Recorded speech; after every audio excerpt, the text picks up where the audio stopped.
దశరథ చేసిన హోమం ఫలితంగా దీప కడుపులో బిడ్డని కూడా కాపాడిన డాక్టర్ నిజాన్ని బయటపెట్టి జోష్నని ఇంటి నుంచి బయటకు గెంటేసిన దశరథ. మరి ఇదంతా ఎలా జరగబోతుందో తెలుసుకోవాలనుకుంటే వీడియోని అయితే చివరి వరకు మిస్ కాకుండా చూసేయండి. అలానే మా వీడియోకి లైక్ ఇవ్వడం మాత్రం మర్చిపోకండి. ఇక ఇక్కడ చూస్తే కాంచన అసలు కిడ్నాప్ గురించి ఆలోచిస్తూ దీప మీద కూడా అలాగే అటాక్లు జరిగాయి. అసలు కార్తీక్ చుట్టూ ఏం జరుగుతుంది అంటూ బాధపడుతూ ఉంటుంది కాంచన. అయితే ఇక్కడ ఈలోగా కార్తీక్ హాస్పిటల్కి వచ్చేసరికి శౌర్య వెడికి దొరికేసినట్టుంది. ఇప్పుడు పరిస్థితి ఏంటో అని కంగారు పడుతూ ఉంటుంది పారిజాతం. అయితే ఈలోగా దీప దగ్గరికి వెళ్ళేసరికి డాక్టర్ అయితే వచ్చి ఒక పక్క జోష్న ఆపరేషన్ థియేటర్లో ఉంది. ఇక్కడ చూస్తే బయట పారిజాతం గారు అలాగే శివనారాయణ గారు కూడా ఉన్నారు. దీపని ఎలా తీసుకుని వెళ్ళి ఆపరేషన్ పూర్తి చేయాలో నాకు అర్థం కాక టెన్షన్ పెరిగిపోతుందని అంటూ ఉంటుంది. కంగారు పడద్దు అని చెప్పేసి నేను ఏదో రకంగా దీపను ఆపరేషన్ థియేటర్లో పంపిస్తానని కార్తీక్ మాటిస్తాడు. దీపని ఆపరేషన్ థియేటర్లోకి అయితే పంపిస్తాడు. ఏంట్రా కార్తీక్, ఏం జరుగుతుందో నాకు అర్థం కావడం లేదురా అని అడుగుతూ ఉంటాడు శివనారాయణ. అయితే ఈలోగా దశరథ హోమం పూర్తి చేస్తూనే తండ్రి భగవంతుడా, నా బిడ్డ కడుపులో బిడ్డ క్షేమంగా ఉండాలి, నా భార్య క్షేమంగా ఉండాలి, నా బిడ్డకి ఎలాంటి ఆపద రాకుండా కాపాడవయ్యా అంటూ వేడుకుంటూ హోమాన్ని మనసులోనే దుఃఖాన్ని నింపుకొని జరుపుతూ ఉంటాడు. ఇక నిర్విఘ్నంగా ఎటువైపు వెళ్లకుండా. ఇక ఇక్కడ చూస్తే దాసు కూడా రావడంతో ఏంట్రా దాసు, ఏం జరుగుతుందిరా మన చుట్టూ? వీడు చూస్తే భీష్మించుకు కూర్చున్నాడు. వీడి బిడ్డని వదులుకోవడానికి సిద్ధపడ్డాడు. అన్నీ తెలుస్తాయి, మీకు త్వరలోనే తెలుస్తాయి, కంగారు పడకండి సార్ అని చెప్పేసి దాసు అయితే అంటూ ఉంటాడు. వీడేంటో, వీడు కూతురు గురించి బయటపడాలని కోరుకుంటున్నాడు, వీడు అసలు తండ్రేనా అని చెప్పేసి ఆలోచించుకుంటూ ఉంటుంది. ఈలోగా పారిజాతం అయితే ఇలా ఆలోచించుకుంటూ ఉండగానే ఇక్కడ చూస్తే ఇక ఆపరేషన్ అయితే జరుగుతూ ఉంటుంది. జోష్న ఆపరేషన్ థియేటర్లో ఉన్నా సరే జోష్నికి మత్తు ఇంజెక్షన్ ఇచ్చేస్తారు కాబట్టి జోష్నికి ఏం జరుగుతుంది అన్నది తెలియదు. ఇక దీపను సైలెంట్గా ఆపరేషన్ థియేటర్లోకి తీసుకువెళ్తారు. ఆపరేషన్ అయితే జరుగుతూ ఉంటుంది. కానీ డాక్టర్ చాలా టెన్షన్ పడుతూ ఉంటుంది. ఎందుకంటే దీప కడుపులో బిడ్డని క్షేమంగా కాపాడాలి, కానీ అది అసాధ్యమని వాళ్ళకైతే డాక్టర్ చెప్పేస్తుంది. అసలు 99% ఇక మీరు ఆశలు వదిలేసుకోవాల్సిందే. అందుకనే నేను మీకు ముందుగానే చెప్పాను, మీకు ఇష్టమైతేనే దీనికి ఒప్పుకోవడం చెప్పాను అని చెప్పేసి ఆ విషయాలన్నీ గుర్తుకు చేసుకుంటూ దీప కడుపులో బిడ్డ విషయం అసలు ఏం జరుగుతుంది, దీపకు అబార్షన్ చేయాలనుకున్నాం కానీ అబార్షన్ కూడా జరగలేదు, మరి దీప కడుపులో బేబీ మృత్యుంజయరాలా లేకపోతే ప్రాణాలు ఆ కడుపులోనే పోగొట్టుకుంటుందో, అసలు ఏం జరిగిపోతుంది, ఆ దేవుడు మాయ ఎలా ఉందో, భగవంతుడు మా చేతులతో ఏం చేయించబోతున్నాడో అంటూ టెన్షన్ పడుతూనే సుమిత్రకి ఆపరేషన్ చేస్తూ ఉంటుంది. బోన్ మ్యారో తీస్తారు, ఆపరేషన్ జరుగుతుంది. ఇక అలా ఆపరేషన్ అయితే పూర్తవుతూ ఉంటుంది. ఈలోగా హోమంలో కాస్త మంటలు తగ్గడం, ప్రశాంతత ఏర్పడడం, అనుకున్నది నెరవేరేటప్పుడు అక్కడ దైవం ఎలా మనకి ఇక అక్కడ మనకి జరిగేది చూపిస్తుందో, దైవం మనకి ఎంతగా సపోర్ట్ చేస్తుందో, మనకి జరిగే సంకల్పాన్ని అందులో కనిపించేలా ఎలా చేస్తుందో అదంతా కూడా హోమంలో దశరథకి కనిపిస్తూ ఉంటుంది. అక్కడ జరుగుతున్న సిచ్యువేషన్ అంతా తన కళ్ళ ముందు కనిపిస్తూ ఉంటుంది. దైవం అలా చూపిస్తూ ఉంటుంది దశరథకైతే.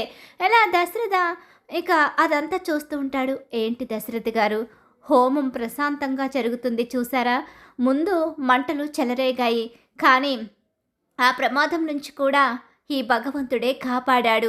భగవంతుడు తోడుగా ఉంటే అసాధ్యాన్ని సుసాధ్యం చెయ్యగలడు.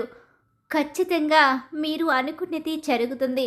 మీరు ఎలాంటి టెన్షన్ పడనవసరం లేదు. లేదు గురువుగారు, నేను ఇక్కడ కూర్చున్నప్పుడు చాలా బాధ, గుండె నిండా బరువుతో ఈ హోమం దగ్గర కూర్చున్నాను. ఎటూ కదలలేని నిస్సహాయాన్ని, దైవం తప్ప నాకు వేరే దిక్కు లేదు. ఇక నువ్వే కాపాడాలి అనుకున్నాను, అలాగే నేను కూర్చున్నాను. కానీ హోమం జరుగుతున్న కొద్దీ నాలో భయం కాస్త పోతూ పోతూ గుండెల్లో భారం తగ్గుతూ వచ్చింది. హోమం పూర్తవుతుంది, ఇంకా కాసేపట్లో హోమం పూర్తవుతుందని నా మనసుకి తెలుస్తుంది. అలాగే నా మనసులో ఉన్న బరువు కూడా దిగిపోతూ నేను కోరుకున్నదే అక్కడ జరుగుతుంది అని నాకు కళ్ళకు స్పష్టంగా కనిపిస్తుంది. నిజంగా ఈ మాయ ఏంటో నాకు అర్థం కావడం లేదు అని చెప్పేసి ఇక అంటూ ఉంటాడు దశరథ. అదే దైవ బలం, అదే దైవ సంకల్పం. మీరు కోరుకున్నది మంచే కాబట్టి ఆ భగవంతుడు మీకు సహాయం చేయడానికి సిద్ధంగా ఉన్నాడు. మీరు టెన్షన్ పడకండి, ఇక మీరు కోరుకున్నది ఖచ్చితంగా జరుగుతుంది అని చెప్పేసి ఇక పంతులైతే చెప్పడం, అలా హోమాన్ని పూర్తి చేస్తూ ఉంటాడు. ఇక హోమం పూర్తవుతూ ఉంటుంది. ఇక్కడ ఆపరేషన్ కూడా పూర్తయిపోతుంది. ఆపరేషన్ పూర్తయిన తర్వాత డాక్టర్ అయితే బయటకు వస్తుంది. డాక్టర్ ఎలా ఉన్నారు?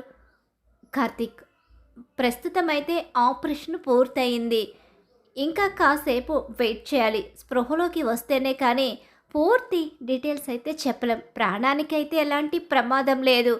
మేమైతే సక్సెస్ఫుల్గానే ఆపరేషన్ పూర్తి చేశాము. కానీ వాళ్ళు పూర్తి స్పృహలోకి వచ్చిన తర్వాతే కదా ఏదైనా మేము కన్ఫర్మ్గా చెప్పగలం. అందుకని మీరు కాసేపు వెయిట్ చేయాల్సిందే అని చెప్పేసి డాక్టర్ అక్కడి నుంచి వెళ్ళిపోతుంది. డాక్టర్ మొహంలో టెన్షన్ కనిపిస్తూ ఉంటుంది. ఈలోగా డాక్టర్ దగ్గరికి కార్తీక్ అయితే వెళతాడు. అలా వెళ్ళిన కార్తీక్, డాక్టర్ మీ మొహంలో ఏదో తెలియని టెన్షన్ కనిపిస్తుంది, ఏమైంది డాక్టర్ అని చెప్పేసి అడుగుతూ ఉంటాడు. ఇక కార్తీక్ అయితే, అది కాదు కార్తీక్, లేదు డాక్టర్, ఏదైనా సరే నాకు నిర్భయంగా చెప్పండి అని చెప్పేసి కార్తీక్ అడిగేసరికి, అది కాదు డాక్టర్, మీరు మీరు అలా టెన్షన్ పడుతుంటే ఏమైందా అని నాకు కూడా కంగారుగా అనిపిస్తుంది. అత్తకంతా బాగానే ఉంది కదా? దీప కూడా బాగానే ఉంది కదా? దీప క్షేమంగానే ఉంది. అలాగే మీ అత్త సుమిత్ర గారు కూడా క్షేమంగానే ఉన్నారు. ఖచ్చితంగా కాసేపట్లో స్పృహ కూడా వస్తుంది. కన్ఫామ్గా ఆపరేషన్ అయితే సక్సెస్ అయ్యిందనే చెప్తాను. కాకపోతే నేను ఒకటి అనుకున్నాను, అది జరుగుతుందా లేదా అనే టెన్షన్ నాలో ఉంది. దైవాన్ని కూడా తలుచుకున్నాను. ఎప్పుడు నేను నా వృత్తి మీద, అలాగే నా మీద నాకు ఎంతో నమ్మకం. నేను చేసింది ఎప్పుడు ఫెయిల్ అవుదనే ఒక గట్టి నమ్మకం మీద ఉండేదాన్ని. అదే కాకుండా దైవాన్ని ఏదో స్మరించేదాన్ని తప్ప ఇంతగా ఏ రోజు నేను ప్రార్థించలేదు. కానీ ఈరోజు మాత్రం ఆ దైవాన్ని ప్రార్థించాను. నాకు నాకు ఒక విషయం అర్థం కాలేదు. నేను ఆపరేషన్ చేస్తున్న సమయంలో నాకే తెలియకుండా అక్కడేదో మిరాకిల్ జరిగింది. అదేంటన్నది నాకు దీప స్పృహలోకి వచ్చి సుమిత్ర గారి స్పృహలోకి వస్తే తప్ప అది ఏంటన్నది నాకు కూడా అర్థం కావడం లేదు కార్తీక్. అందుకే కాస్త టెన్షన్గా అనిపిస్తుంది. లేదు, మీరేం టెన్షన్ పడకండి, మీపై మీకు నమ్మకం ఉంది. దైవ బలం తోడవుతుంది, ఖచ్చితంగా అంతా బాగుంటుంది అని చెప్పేసి కార్తీకు అక్కడి నుంచి వెళ్ళిపోతాడు. అలా వెళ్ళిపోయిన తర్వాత ఇక్కడైతే హోమం పూర్తవుతుంది. హోమం పూర్తయ్యేసరికి, దశరథ్ గారు మీ సంకల్పం 100% నెరవేరుతుంది. ఆ దైవ బలం మీకు తోడయ్యింది. ఇక మీరు కోరుకున్నదే అక్కడ జరుగుతుంది. మీరు కోరుకున్న శుభవార్త వింటారని నా మనసు చెప్తుంది. చాలా చాలా థ్యాంక్స్ గురువుగారు. నేను కోరుకున్న శుభవార్త వినడం కోసమే వెళుతున్నాను. భగవంతుడా, నేను కోరుకున్న వార్త వినాలి. ఇక నేను అనుకున్నట్టుగా జరగాలి. నా కూతురికి అన్యాయం జరగకూడదు. న్యాయం చెయ్యి భగవంతుడా.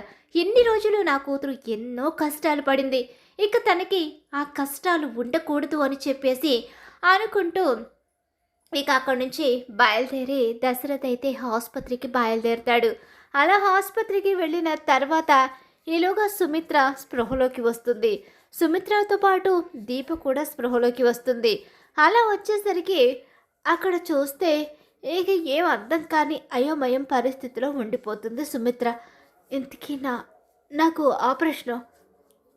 సుమిత్ర, నీకు ఆపరేషన్ జరిగింది, అంతా బాగానే ఉంది. డాక్టర్ డాక్టర్ అని డాక్టర్ని పిలిచేసరికి డాక్టర్ అక్కడికి వస్తుంది. అలా వచ్చేసరికి ఇక డాక్టర్ అయితే హ్యాపీగా ఫీల్ అవుతుంది. ఇక సుమిత్ర గారికి ఎలాంటి ప్రాబ్లం లేదు, స్పృహలోకి వచ్చారు. అలాగే ఇక ఆమెకు అంతా సెట్ అయిపోయింది. ఇక ఆమె గురించి భయపడాల్సిన అవసరం లేదు. ఆమెకు క్యాన్సర్ అనే వ్యాధి ఇక రాదు లేదు కూడా అని చెప్పేసి చెప్పేస్తుంది డాక్టర్ అయితే. చాలా హ్యాపీగా ఫీల్ అవుతారు. అందరూ కూడా చాలా సంతోషంగా ఉంటారు. మరి నేను వినాలనుకున్న అసలైన వార్త, శుభవార్త అది వినగలనా? అది జరుగుతుందా? అని చెప్పి ఆలోచించుకుంటూ ఉంటాడు ఇక దశరథ్ అయితే. ఈలోగా దీప కండిషన్ అంతా కూడా నార్మల్గానే ఉంది అని చెప్పేసి డాక్టర్ చెప్పేసరికి దీపకి, అవును దీపకి కూడా ఆపరేషన్ అయితే అయ్యింది. కానీ దీప స్పృహలోకి దీప స్పృహలోకి వస్తే అన్ని కన్ఫర్మేషన్లు మీకు చెప్పడం జరుగుతుందని చెప్పనేసరికి, అసలు ఏం జరుగుతుంది డాక్టర్? ఏం జరుగుతుందో నాకైతే తెలియదు. ఆ దైవం తోడైతే ఉందని మాత్రం నాకు ఖచ్చితంగా అర్థమైంది అనేసరికి దీప స్పృహలోకి వస్తుంది. స్పృహలోకి వచ్చిన తర్వాత దీపకి కొన్ని టెస్టులు చేయాలి, అలాగే దీపకు మళ్ళీ స్కాన్ తీయాలి అని చెప్పేసి అక్కడ స్కానింగ్ రెడీ చేస్తుంది, టెస్టులు చేస్తుంది. ఏంటి డాక్టర్ మళ్ళీ ఎందుకు స్కాన్ అని అదని ఇదని అంటుంది, అసలు ఏం జరుగుతుంది అని అక్కడ ఉన్న అందరూ కార్తీక్తో సహా అందరికీ కన్ఫ్యూజ్గానే ఉంటుంది. అలా ఉండేసరికి ఈలోగా ఇక డాక్టర్ హ్యాపీగా బయటకు వస్తుంది. డాక్టర్, ఏమైంది డాక్టర్? గుడ్ న్యూస్ కార్తీక్, నీకు చాలా పెద్ద శుభవార్త. ఏంటి దశరథ్ గారు, మీరు కూడా చాలా హ్యాపీగా ఫీల్ అవుతారు. ఈ ఈ న్యూస్ కోసం మీరందరూ ఎదురు చూస్తున్నారని నాకు తెలుసు. సుమిత్ర గారు బ్రతకడం ఒకెత్తైతే ఇది మరొక ఎత్తు మీకని నాకు తెలుసు. ఇది మరో శుభవార్త అని కూడా నాకు తెలుసు. ఏంటి డాక్టర్, మాకేం అర్థం కావడం లేదు. కార్తీక్, నీ బిడ్డ నీ బిడ్డ క్షేమంగా ఉంది దీప కడుపులో. దీప కడుపులో బిడ్డకి ఎలాంటి ప్రమాదం లేదు. దీపకున్న ఒక చిన్న ప్రాబ్లం సెట్ అయిపోయింది. కడుపులో బిడ్డని తీసేయాలని చెప్పాం కదా, ప్రాబ్లం లేదు అని చెప్పి వేరే డాక్టర్ చెప్పారని మీరు చెప్పారు. కానీ ఇక్కడ చూస్తే ప్రాబ్లం చూపించింది. కానీ నేను చేసే సమయంలో మిరాకిల్ జరిగిందని చెప్పాను కదా, అదే ఈ మిరాకిల్. దీప కడుపులో బిడ్డ బ్రతకాలని నేను అక్కడ ఆపరేషన్ చేస్తున్నంతసేపు ఎంతగా ప్రార్థించానో అది నాకు మాత్రమే తెలుసు. అలాగే మీరు కోరుకున్నట్టుగా మీరు కోరుకున్న సంకల్పం అయితే జరిగింది. దైవం మీకు వెన్నుండి ఇలాంటి మిరాకిల్ చేసింది. ఈ మిరాకిల్ చాలా అతి తక్కువ కేసుల్లో జరుగుతుంది. ఆపరేషన్ జరిగిన తర్వాత కడుపులో బిడ్డ బ్రతకడం అనేది అసలు అసలు ఇంపాసిబుల్. కానీ ఇప్పుడు ఇదే నిజమయ్యింది. దీప కడుపులో బిడ్డ కూడా క్షేమంగా ఉంది అని చెప్పేసరికి చాలా హ్యాపీగా ఫీల్ అవుతారు కార్తీక్, దశరథ. భగవంతుడా, నువ్వు ఉన్నావయ్యా, నువ్వు ఉన్నావు, నేను అనుకున్న సంకల్పం నెరవేరుతుందని పంతులు గారు చెప్పడం, నేను హోమాన్ని పూర్తి చేయడం, అలాగే నేను అనుకున్నట్టుగా శుభవార్త ఎదురవడం చాలా హ్యాపీగా ఉంది. ఈలోగా జోష్న స్పృహలోకి వస్తుంది. జోష్నకి ఆపరేషన్ జరిగినట్టు, జోష్ని బోన్ మేరో ఇచ్చినట్టుగా అక్కడైతే ప్రస్తుతం అందరినీ నమ్మిస్తారు. అంతా ఆల్ హ్యాపీస్. అందరూ కూడా ఇంటికైతే బయలుదేరి వెళ్ళిపోతారు. అందరూ చాలా సంతోషంగా ఉంటారు. ఇలా జరుగుతుంది. అందరూ వెళ్ళిపోయిన తర్వాత, గ్రాని ఏం జరిగిందో నీకైనా అర్థమైందా? ఏమో నాకైతే ఏం అర్థం కాలేదు. దీప కడుపులో బిడ్డని దీపే తీయించేసుకుంటాను అంది. ఇక్కడ చూస్తే మిరాకిల్ జరిగి దీప కడుపులో బిడ్డ బ్రతికిందని డాక్టర్ చెప్పింది. దీప కడుపులో బిడ్డకి ప్రమాదం ఉందని చెప్పింది ఆ డాక్టరే. దీప కడుపులో బిడ్డకి ఎలాంటి ప్రమాదం లేదని చెప్పింది మరో డాక్టర్. అసలు ఏం జరిగిందో నాకే బుర్ర పని చేయడం లేదు, గిర్రలు తిరుగుతుంది అని చెప్పి పారిజాతం అయితే అంటూ ఉంటుంది. నాకు నీకు అర్థం కాంది ఏదో జరిగింది. డాక్టర్ నాకు ఇంజెక్షన్ ఇచ్చి మత్తులోకైతే పంపించింది. కానీ నాకు ఆపరేషన్ జరిగినట్టు నాకు అసలు కొంచెం కూడా అనిపించడం లేదు. అసలు ఏం జరిగిందో నాకే అర్థం కావడం లేదు అని చెప్పి ఆలోచించుకుంటూ ఉండగానే, చాలు, చాలా ఆలోచిస్తున్నారు, చాలా చాలా ఎదురు చూస్తున్నారు. మీరు అనుకున్నవి జరగవు. ఈ రోజుతో మీ ఆటలు అన్నీ కూడా ముగిసిపోయాయి. ఈ రోజుతో మీరు మూసుకున్న కళ్ళు తెరుచుకుని మీరు వేసుకున్న తెరలు తీసేయండి అని చెప్పి అంటూ ఉంటాడు దశరథ. ఏంటి దశరథ, ఏం మాట్లాడుతున్నావు? ఏమైంది? జోష్న కారణంగానే ఈరోజు మనకి సుమిత్ర దక్కింది. జోష్న కారణంగా సుమిత్ర దక్కడం ఏంటి నాన్న? జోష్న ఏమైనా నా భార్యను బ్రతికించింది అనుకుంటున్నావా? ఇది నా కన్న కూతురైతే కదా నా భార్యను బ్రతికించడానికి. ఏం మాట్లాడుతున్నావు దశరథ? జోష్న నీ నీ కన్న కూతురు. నీకు అలాగే సుమిత్రకి పుట్టిన బిడ్డ. లేదు నాన్న, నిన్ను మోసం చేసింది పారిజాతం పిన్ని. మోసం చేసి తన మనవరాల్ని తీసుకొచ్చి మన ఇంటి వారసురాలిగా పెంచి నా కన్న బిడ్డని రోడ్డున విసిరేసి అనాథలా పెరిగేలా చేసింది. ఈ రోజు వరకు నా కన్న బిడ్డ అష్ట కష్టాలు పడి ఇక తను జీవితంలో ఏం జరుగుతుందో తెలియని అయోమయం పరిస్థితిలో నా కూతురు జీవితాన్ని నాశనం చేసి వదిలేసింది. నా కూతురు బ్రతికుందని తెలియదు, లేకపోతే ఎప్పుడో చంపేసేది. సుమిత్రని కాపాడింది జోష్న కాదు, నా కన్న కూతురు. ఏం మాట్లాడుతున్నావు దశరథ? ఎవరు ఎవరు ఇంటి వారసురాలు? ఇంకెవరు? దీప అని చెప్పి అనేసరికి, ఏంటి దీప? దీప ఏంటి వారసురాలా? అవును నాన్న, దీపని, నా కన్న కూతురు దీపని నాకు దూరం చేసింది పారిజాతం పిన్ని. దీపే ఇంటి వారసురాలని, తను ఇంటి వారసురాలు కాదు అని తెలుసుకుని ఆ విషయాన్ని చెప్పడానికి వచ్చిన తన కన్న తండ్రినే చంపాలని చూసింది ఈ పారిజాతం పిన్ని వారసురాలు జోష్న. దీప ఇంటి వారసురాలని తెలిసిన తర్వాత తనకే ఆస్తి మొత్తం దక్కాలి, ఎవ్వరికీ ఈ ఆస్తిలో చిల్లిగవ్వ కూడా వెళ్ళకూడదు, ఎప్పటికీ తనే శివనారాయణ మనవరాలుగా ఈ ఆస్తి అంతస్తుకి వారసురాలుగా ఉండాలని చెప్పి దీపని చంపాలని చూసి ఎన్నోసార్లు దీపని అడ్డు తొలగించే ప్రయత్నాలు కూడా చేసింది. చివరకు ఆపరేషన్ జరుగుతుంది అనే సమయంలో కూడా అక్కడేం జరుగుతుందో అర్థం కాని అయోమయం పరిస్థితిలో నా మనవరాలైన శౌర్యని కూడా కిడ్నాప్ చేయించి కార్తీక్ని అక్కడ లేకుండా చేసి దీప విషయంలో తను పగను తీర్చుకోవాలి అనుకుంది. కానీ తను అనుకున్నది ఏమీ జరగకుండా తన కడుపులో బిడ్డని మరీ త్యాగం చేసి తల్లిని కాపాడుకోవాలనుకున్న దీప ఇక అలానే సిద్ధపడింది. మీరెన్ని మాటలు అన్నా సరే, కన్న తల్లి కోసం బోన్ మ్యారో ఇవ్వడం కోసమే కడుపులో బిడ్డని త్యాగం చేస్తున్నానని దీప కానీ, తన మేనత్త కోసమే తన బిడ్డని వదులుకుంటున్నానని కార్తీక్ కానీ నోరు విప్పి చెప్పలేదు. మౌనంగా మీ మాటలన్నీ భరించారు.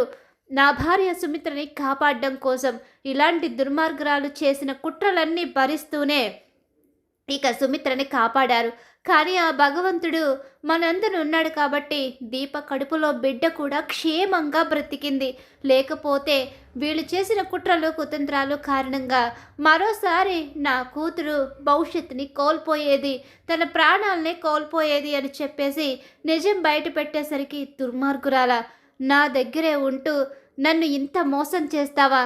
నా మీద పగ ప్రతీకారాల్ని ద్వేషాన్ని నింపుకుని నా కుటుంబాన్ని నాశనం చేసి నా ఇంటి వారసురాలని అనాథలాగా ఒక లేనింటిలో బ్రతికేలా చేసి నువ్వు ఒక పని మనిషి కూతుర్ని తీసుకొచ్చి ఇక్కడ అందరం ఎక్కించి ఈ ఇంటి వారసురాలని చేస్తావా? నిన్ను బ్రతకనివ్వకూడదు, నిన్ను చంపేయాలి. నాన్న వద్దు, ఇలాంటి దుర్మార్గుల్ని చంపి మనం పాపం మూట కట్టుకోకూడదు. వీళ్ళు ఒక్క క్షణం కూడా మన కళ్ళ ముందు కనిపించకూడదు. వీళ్ళు చేసిన పాపాలకి శిక్ష ఏంటి అంటే వీళ్ళు రోడ్డున పడాలి. ఇక దాసు కూడా వీళ్ళని చేరనివ్వడు. దాసుకి కూడా చాలా అన్యాయం చేశారు. అలాగే అక్కడికి వెళితే ఇక అక్కడ కాశీని కూడా వీళ్ళ వైపు తిప్పుకొని కాశీ జీవితాన్ని నాశనం చేస్తారు. ఆల్రెడీ కాశీ బ్రతుకు సగం నాశనం అయిపోయింది వీళ్ళ కారణంగానే. కాబట్టి ఇక గ్రాని మనవరాలు రోడ్డున పడి నా కూతురు ఎలాంటి దుర్భర స్థితిని అయితే అనుభవించిందో అంతకన్నా లేనింటి పరిస్థితిని అనుభవిస్తారు. నా కూతురికి దైవం తోడుంది కాబట్టి, నా కూతుర్ని పెంచిన తండ్రి గొప్ప మనసున్నవాడు కాబట్టి కన్న తండ్రుల కళ్ళల్లో పెట్టుకుని చూసుకున్నాడు. కానీ వీళ్ళు చేసిన దుర్మార్గాలకి దైవం కాదు వీళ్ళకి తోడుండేది. వీళ్ళ జీవితం మీద విరక్తి కలిగేలా వీళ్ళ జీవితాలు మార్చాలి. వీళ్లకు ఎక్కడ తినడానికి తిండి, ఉండడానికి నీడ కూడా లేకుండా చెయ్యాలి. అలా అయితేనే నా కూతురు పడ్డ బాధకి కాస్తైనా న్యాయం చేసిన వాళ్ళం అవుతాము అని చెప్పేసి ఇక జోష్నని ఇంటి నుంచి బయటికి వెళ్ళిపోమంటూ జోష్నని బయటకు గెంటేస్తాడు దశరథ. నువ్వు మాత్రం ఏం చూస్తున్నావు? నిన్నేమైనా ఇంట్లో ఉంచుకుని హారతి పడతాననుకుంటున్నావా? నీది కూడా ఇదే పరిస్థితి. రోడ్డున పడి అడుక్కు తింటుంటే అప్పుడు కదా నా మనవరాలికి మీరు చేసిన అన్యాయం గుర్తుకొస్తూ ఉంటుంది. అందుకే మీకు ఈ పరిస్థితి వచ్చిందని మీకు తెలుస్తూ ఉంటుంది. ఎట్టి పరిస్థితిలోనే ఇక నా కంట మాత్రం పడొద్దు. నా కంట పడ్డారా మిమ్మల్ని చంపి నేను జైలుకు వెళ్ళిపోతాను అని చెప్పేసి శివనారాయణ అంటూ ఉంటాడు. అలా నిజమైతే బయటపడిపోతుంది. ఇక వాళ్ళు బయటకు వెళ్ళే పరిస్థితి ఏర్పడుతుంది. జోష్న పారిజాతానికి ఊహించని షాక్ అయితే ఎదురవుతుంది. మరి ఖచ్చితంగా రాబోయే కథలో ఇలా అయితే జరిగిపోతుంది. ఇలానే జరగాలని మీరు కోరుకుంటున్నారా? అయితే వీడియోని తప్పకుండా లైక్ చేయండి. మీరిచ్చే ఒక లైక్ మాకు సపోర్ట్ అండ్ ఎంకరేజ్మెంట్గా ఉంటుంది.